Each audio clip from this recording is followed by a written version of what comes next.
하나, 둘, 셋. 안녕하세요. 아파트 사이클 연구소 소장 이현철입니다. 얼마 전에 정부가 지방의 악성 미분양 문제를 해결하기 위해서 15년 만에 대책을 꺼내 들었다라는 기사가 나왔습니다.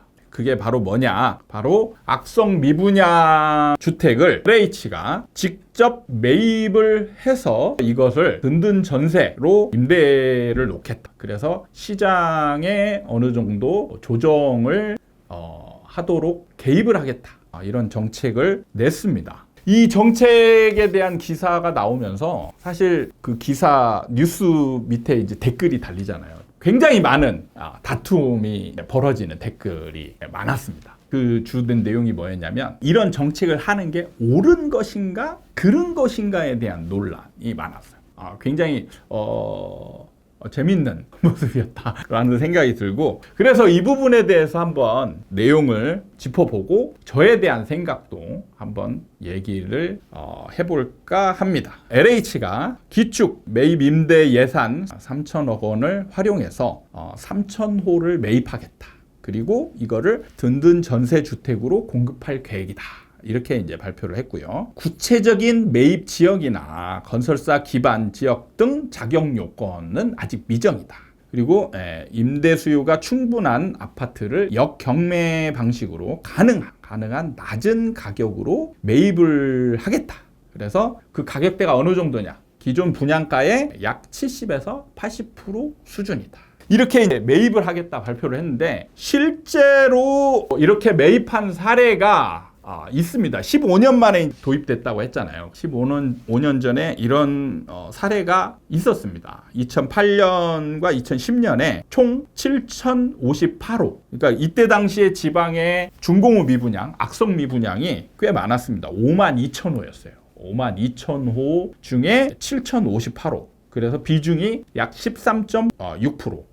이렇게 실제 사례가 있었는데, 실제로는 이게 실행이 쉽지는 않을 수 있어요. 여러 가지 쉽지 않은 조건들이 있는데, 이게 매입이 뒤에 좀 자세하게 얘기하겠지만 매입이 쉽지는 않고요. 그리고 두 번째가 재정 부담. LH의 재정 부담이 크다. 그래서 개입을 하려고 해도 많은 비중을 차지하게끔 할 수는 없다. 이런 한계들이 있다라는 부분을 감수하고 어쨌든 매입을 결정을 했습니다. 그러면 우리가 이제 궁금해할 만한 거는 나중에 뭐 이게 옳고 그르냐 이런 부분을 뒤에 가서 이제 한번 얘기를 해보겠지만, 일단 LH가 왜 15년 만에 이런 악성 미분양 주택을 매입하려고 시도를 하느냐? 이게 악성 미분양을 매입을 해서 임대주택으로 지금 공급을 하려고 해요. 이럴 때 지금 일종의 이거를 일석이조의 효과를 노린다라고 볼 수 있죠. 그게 뭐냐면 악성 미분양을 매입하는 거죠. 매입하면 어떻게 돼요? 악성 미분양이 줄어들겠죠. 그러면 시장이 침체되는 것을 어느 정도 방지하는, 그러니까 좀 조절할 수 있는 그 효과가 어느 정도 있지 않겠냐. 이걸 이제 첫 번째로 바라보는 거고, 두 번째, 공공임대 주택이 좀 부족하다. 그래서 민간 임대가 우리나라에서는 차지하고 있는 비중이 꽤 큰데, 그것 때문에 전세가가 막 올라가고 뭐 이런 얘기들이 많이 나오는데, 그 부분에서 공공임대 주택, 특히 이제 전세를 늘려서 전세 시장을 안정화시키겠다. 두 가지 큰 목적을 가지고 있습니다. 그래서 왜 하필이면 지금 나왔냐? 첫 번째 목적인 지방의 악성 미분양을 좀 어느 정도 해소하는 데 기여를 하겠다. 이 부분인 거죠. 그런 얘기는 뭐냐면 지방의 악성 미분양이 지금 꽤 심각하다라고 볼 수가 있는 거예요. 그러니까 지방의 지금 악성 미분양이라는 건 뭐냐면요, 오랜 기간 팔려고 하는 지금 새 아파트 있잖아요. 건설사가 지금 짓고 있는 아파트를 우리가 이제 청약을 해요. 청약을 하는데 청약에서 다 당첨자가 안 나오는 경우들이 생깁니다. 서울 수도권은 뭐 청약하면 다 팔리긴 하잖아요. 근데 지방 같은 경우는 이제 청약 딱 하잖아요. 그러면은 뭐 경쟁률이 0.5대 1, 아니면 심지어는 뭐 어떤 현장은 청약자가 제로인 현장도 있었습니다. 제로. 청약자가 아무도 없어요. 그럼 어떻게 돼요? 미분양이 되죠. 그럼 미분양이 바로 악성이냐? 아니에요. 그냥 미분양이라고 해요. 미분양이 악성으로 되는 그 명칭으로 변하는 기간이 필요합니다. 그게 보통은 이제 한 3, 4년 정도. 3, 4년 동안 그 아파트가 다 안 팔렸을 경우에 악성 미분양. 그리고 이런 악성 미분양에 속하는 대부분은 준공후 미분양이에요. 왜? 3년에서 4년 동안 안 팔리잖아요. 그러면 아파트를 짓는 기간이 얼마예요? 보통 3년입니다. 3년. 3년 정도 지나면 이제 준공이 돼요. 아파트가. 그죠? 근데 이때까지도 안 팔렸어요. 그러면 이제 준공후 미분양, 악성 미분양이라고 해요. 이게 약간 다른 개념이에요. 준공후 미분양까지 될 때까지 안 팔렸다. 그러면 이제 악성 미분양으로 보는 겁니다. 그래서 정확한 개념은 악성 미분양은 아주 오랜 기간 팔고 하는데도 안 팔린 걸 악성 미분양이라고 해요. 그런데 그 악성 미분양의 대부분을 차지하는 게 준공후 미분양입니다. 그러면 준공후 미분양이 악성 미분양이냐? 그건 아니에요. 왜? 준공 때까지 아예 팔지를 않은 아파트도 있어요. 그게 바로 후분양입니다. 후분양 아파트도 요즘 많이 있어요. 후분양 아파트는 아예 안 팔아요. 안 팔고 그냥 아파트를 짓습니다. 짓다가 준공이 됐어요. 그러면 이제 준공이 되고 나서 파는 거를 준공후 미분양이라고 해요. 근데 준공후 미분양은 얘는 악성 미분양이 아닙니다. 왜? 이제 팔기 시작하는데 이제 팔기 시작한 게 악성은 아니죠. 그러니까 여러분이 개념 정리를 정확히 하셔야 돼요. 보통은 준공후 미분양은 악성 미분양에 속합니다. 그런데 일부는 일부러 늦게 파는 경우들이 생겨요. 대부분 이제 분양가 상한제, 재개발 재건축인데 분양가 상한제 적용하잖아요. 그러면 분양가 상한제 적용 막기 싫어가지고 후분양을 택하는 아파트들이 있습니다. 그런 아파트들은 준공 후에 분양을 하기 시작해요. 근데 이런 거는 악성 미분양은 아니다. 이거를 정확히 알아두시면 좋을 것 같습니다. 그래서 이 악성 미분양을 해소하기 위해서 3,000호 정도 매입을 하겠다. 그래서 지금 시점에 LH가 매입 카드를 꺼내 들었습니다. 그러면 문제는 분양가보다 낮게 매입한다라고 하는데 이게 과연 현실성이 있을까? 실효성이 있을까? 그리고 분양자들의 반발은 없을까? 기존 분양자들. 그러니까 우리가 미분양하면 아파트 전체가 안 팔린 걸로 생각하실 수 있는데 그렇지 않아요. 예를 들어 아파트 1000채를 판다. 그러면 그중에 500채 팔리고 500채 안 팔렸어요. 그러면 500채가 미분양인 겁니다. 그 원분양자, 500명의 원분양자들 있죠. 그럼 이 사람들은 원분양가에 받았어요. 그죠? 그러면 만약에 이런 아파트를 LH가 접근을 해가지고 야, 내가 살게. 니네 나머지 500채 나한테 팔아. 그럼 얼마 줄 건데? 그랬더니 예를 들어서 5억에 분양을 했어요. 5억에 분양했으니까 내가 30% 깎아서 3억 5천에 매입해 줄게. 고맙지? 이렇게 했더니 원분양자들이 들떼같이 일어나가지고 LH 타도하자 막 이렇게 외쳐요. 왜? 나는 5억에 받았는데 3억 5천에 받아가서 임대 놓으면 이 아파트는 3억 5천이 되는 거잖아요. 그럼 얼마예요? 나는 앉아서 1억 5천을 손해본다 이거예요. 그거를 용납하겠냐 이거죠. 안 합니다. 실제로 이런 상황이 벌어지면 머리띠 둘러요. 여기에서는 보수 진보가 없습니다. 보수 진보 없이 다 머리띠 두릅니다. 그리고 건설사들도 앉아서 30% 막 손해보고 들어가는 행위를 잘 안 합니다. 잘 안 해요. 왜냐하면 나중에 한참 지나서 30% 40% 할인해서 팔면 팔리거든요. 제가 그런 분양을 했던 사람이잖아요. 40% 이상 할인해서 판 아파트는 그렇게 많지 않아요. 대부분 이제 한 30%에서 40% 이 선에서. 그러니까 LH가 매입할 수 있는 가격에 팔면 팔려요. 그러니까 뭐 굳이 LH 니네한테 팔아가지고 뭐 할 필요 있냐 복잡하게. 내가 팔면 돼. 그리고 나는 20%에 팔 수 있어. 20% 할인하고 팔 수 있어. 그러면 건설사가 내놓겠어요? 안 내놓죠. 안 내놓습니다. 그러니까 LH는 왜 그러면 70에서 80, 70% 정도 할인해서 살려고 하냐? 그거는 여러분들의 보는 눈이 있기 때문에 그래요. 비싸게 사보세요. 원분양가에 사면 미친놈이라고 하죠. 안 그래도 안 팔리는 할인할 거를 원분양가에 사줘? 미친 거 아니야 너는? 건설사를 도와주는 미친 LH는 자폭하라. 일반인들이 이제 머리띠를 두르겠죠. 우리 세금을 들여서 건설사를 도와주는 미친 LH는 자폭하라. 이렇게 가는 거죠. 원분양가에 사면 안 돼요. 야, 10% 오면은 지금 시세가 그거보다 낮은데 지금 이런 아파트는 시세가 정해져 있습니다. 왜냐하면 원분양자들이 마이너스에 팔거든요.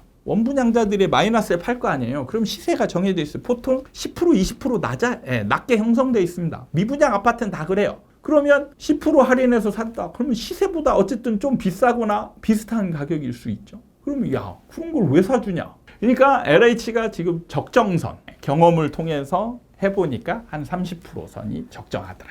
이거예요. 근데 팔려고 하는 사람 마음이 없어요. 30%에 할인해서 안 팔아요. 그래서 실제로 과거 사례에 52,000채 빈 가구가, 빈 집이 있었는데, 그러니까 악성 미분양이 있었는데 겨우 7,000채 매입에 그쳤잖아요. 그게 왜 그러냐면 매입할 수 있는 아파트가 별로 없어요. 실제로 실효성이 별로 없다는 얘기예요. 그 다음에 문제는 지금 한 5만 채 중에 3,000채 매입한다고 시장의 안정화에 도움이 될 것 같냐? 사실 그렇지 않죠. 원래 시장에 많은 도움이 되거나 어느 정도 조정 역할을 하려면 비중이 커야 되죠. 비중이 크려면 적어도 30에서 40%. 예를 들어서 5만 채라면 15,000에서 2만 가구 정도는 매입을 해야 시장에 어느 정도 조정. 그리고 그 이상이 되면 이제 훨씬 더 조정 역할을 할 수가 있죠. 근데 문제는 어떻게 돼요? 예산이 한정되어 있다. 3천억이면 3,000채 매입한다. 그러면은 얼마예요? 예산이 얼마짜리를 매입하는 거예요? 아파트를 1억짜리를 매입해야 되는 거예요.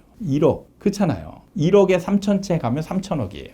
그죠? 1억짜리 아파트가 어디 있으며 그럼 3천억으로 실제로 지방에 있는 미분양 매수한다. 1,000채도 안 됩니다. 보통 할인해서 보통 요즘 보면 5, 6억은 기본이잖아요. 그럼 거기에서 할인해서 산다 하더라도 3억 정도? 3억 정도면 1,000채 매입하는 거예요. 대략 5만 가구 미분양이 있다. 1,000가구 매입했어요. 시장에 효과가 있냐? 이런 걸 보고 언발의 오줌누기라고 하는 거죠. 대책이라고 내놨는데 그러니까 언발에다가 오줌을 놔서 좀 발을 녹여보자 했더니 그 오줌이 더 얼어가지고 내 발을 동상 걸리게 만드는 상황으로 만든다 이거죠. 그러니까 이런 거를 효과와 진행 여부, 그 다음에 실효성 이런 걸 좀 따져보고 해야 되는데 누군가가 시켰겠죠. 아마 LH가 직접 나서서 이런 거를 하진 않을 거예요. 아마 누군가가 시켰을 거예요. 근데 생색내기용이죠. 야, 정부는 뭔가 하고 있다. 지방은 지금 침체되고 하는데 지방 외의 시장은 가만히 놔두냐. 그래서 지방시장을 우리도 살리기 위해서 노력하고 있다. 이런 얘기를 지금 생색내기를 하고 있는 게 아닌가 생각이 들고요. 그래서 개인적으로 이런 정책이 잘 됐냐 잘못됐냐 여러분들이 많은 논의를 하는데 사실상은 그 결과만 가지고 이걸 하는 게 좋냐 나쁘냐 이런 것보다 근본적인 거를 들어가 보면 사실 옳다 그렇다가 필요 없어요. 사실은 해봤자 소용이 별로 없는 행위예요. 근데 시장에 미치는 영향은 작은데 문제는 뭐냐면 LH의 예산이 이걸로 인해서 많이 소진이 된다는 거예요. 실제로 저는 현장에서 뭘 많이 봤냐면 지금 브로커들이 많이 돌아다녀요. 브로커가 누구냐면 뭐예요? LH가 직접 이 매입할 수 있는 아파트를 직접 컨택하기는 어려워요. 쉽지 않습니다. 그러다 보니까 브로커를 껴요. 이 브로커가 현장을 찾는 거예요. 그러니까 막 LH가 직접 가서 팔 생각도 없는 건설사한테 가가지고 야, 너 나 팔래? 아니 안 팔 건데? 아, 제발 팔아. 이렇게 협상하면 답이 없잖아요. 그러면 전국에 그 지방에 있는 아파트 현장을 몇 개를 돌아다닐 거면 몇 개를 협상을 할 거예요. 그러니까 그게 안 되니까 브로커를 둬요.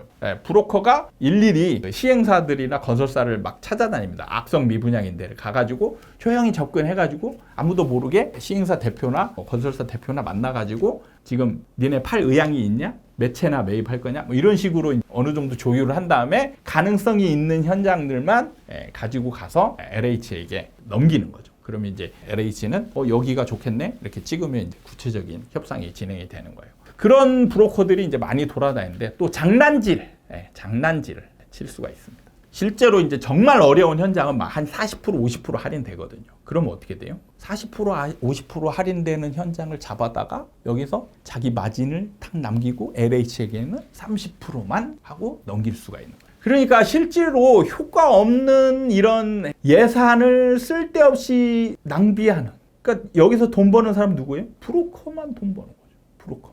이런 상황들을 지금 LH가 만들고 있다. 전에도 이런 현상들이 있었습니다. 그리고 실제로 중간중간에도 오피스텔 그 매입 임대 한다고 해서 오피스텔 가지고 정말 많이 했었어요. 저희가 이제 했던 오피스텔 현장에도 여러 번 왔었어요. 싸게 팔아라. 근데 건설사들이 안 팔아요, 싸게. 내가 안고 죽을지언정 너희한테는 안 넘기겠다. 근데 진짜 악성이 되면 이제 팔죠. 근데 그 진짜 악성은요, 30% 아니고 더 할인돼요. 더 할인됩니다. 막 40%, 50% 막 할인돼요. 근데 그거를 30%에 사가는 이런 경우들도 종종 있다. 근본적인 부분을 알게 되면 사실 이런 것들은 행하면 안 되는 거야. 할 필요가 없는 거예요. 효과가 거의 없어요. 시장 조정 역할을 못 합니다. 못 해요. 그리고 돈을 많이 써요. 그런 측면에서 사실 좀 비효율적인 정책이 많다. 이런 부분을 좀 얘기를 하고 싶습니다. 이렇게 하는 LH의 행동이 잘 됐냐 잘못됐냐 이 부분 그리고 제 생각을 말씀드려 봤습니다. 오늘은 여기까지 하고요. 또 다음에 좋은 내용을 가지고 여러분들과 함께 공부할 수 있는 그리고 근본적인 부분을 알 수 있는 그런 영상을 가지고 찾아뵙도록 하겠습니다. 감사합니다.